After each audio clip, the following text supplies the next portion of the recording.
নীলফামারীর ডোমার উপজেলার জোড়াবাড়ি ইউনিয়নের পূর্ব হলহুলিয়া গ্রামের হরিডারা নদীর উপর নির্মিত একটি স্লুইস গেট ধসে বসতবাড়ি নদীগর্ভে বিলীন হয়েছে। প্রত্যক্ষদর্শীরা জানা, স্লুইস গেটটি দিয়ে পানির প্রবাহ নিয়ন্ত্রণ করা হতো।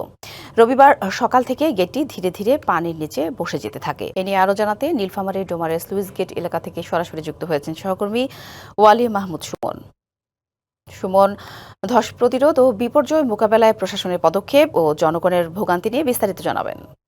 বলছিলেন যে গতকাল সকাল থেকেই আসলে এই হরিডারা নদীর যে সুইচ গেটটি ছিল সেটির নিচের মাটি সরে গিয়ে পানি বৃষ্টি সকাল থেকে দাবতে শুরু করে এবং এক পর্যায়ে দেবে গেলে এটা পানির প্রবাহটা পরিবর্তন হয়ে ব্রিজের সাইড দিয়ে পানি যাওয়া শুরু করে। সেখানে ইঁদুরের খাল থাকায় সেই খালের ভিতর দিয়ে পানি সরে গিয়ে এই বৃষ্টি কিন্তু পুরোপুরি দেবে যায় এবং আপনি দেখতে পাচ্ছেন যে এখানে ব্রিজের সাথেই একটি বাড়ি রয়েছে।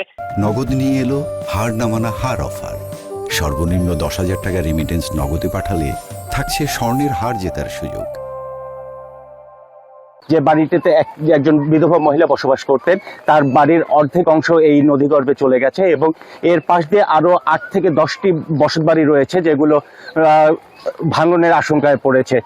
সাথে এই যে ব্রিজের উপরে দুই পাড়ের যে মানুষ রয়েছে, এখানে প্রায় 250 থেকে 300 পরিবার যারা এই ব্রিজের উপর দিয়ে যাতায়াত করত, এখন কিন্তু সম্পূর্ণ সেই যাতায়াত বন্ধ হয়ে গেছে এবং এই আশপাশে যে মোটরসাইকেল ভ্যান সেগুলোকে কোনো বাজারে যেতে হলে 7 থেকে 8 কিলোমিটার ঘুরে যেতে হচ্ছে। এর পাশাপাশি যদি আমি আপনাকে আরেকটু বলি যে এই যে নদীর যে পানির স্রোত, এই স্রোতটি ঠেকানোর জন্য স্থানীয়ভাবে আপনার কচুরি পানা দিয়ে বন্ধ করা হলেও এখানে এখন পর্যন্ত জিও ব্যাগ বা কোনো ধরনের পদক্ষেপ কিন্তু সরকারিভাবে নিতে দেখা যায়নি। এটি যদি স্থানীয়রা বলছে, এটি যদি এই মুহূর্তে বন্ধ করা না হয় বা এই মুহূর্তে কোনো ধরনের পদক্ষেপ নেওয়া না হয়, তাহলে এই আশপাশের যে বাড়িঘর রয়েছে সেগুলো কিন্তু ভাঙনের শিকার হবে।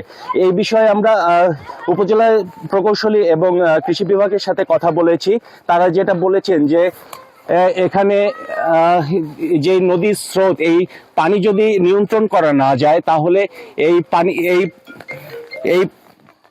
পানি নিয়ন্ত্রণ করা না গেলে এই আশপাশে যে নদীর তীরবর্তী যে জমিগুলো আছে, আবাদি জমিগুলো, সেগুলো কিন্তু মোটামুটি নষ্ট হয়ে যাবে। এখানে কিন্তু আর আবাদ করা যাবে না, পানি ভর্তি হয়ে থাকবে। সাথে এই ছিল আমার কাছে নীলফামারী থেকে সর্বশেষ। ধন্যবাদ সুমন।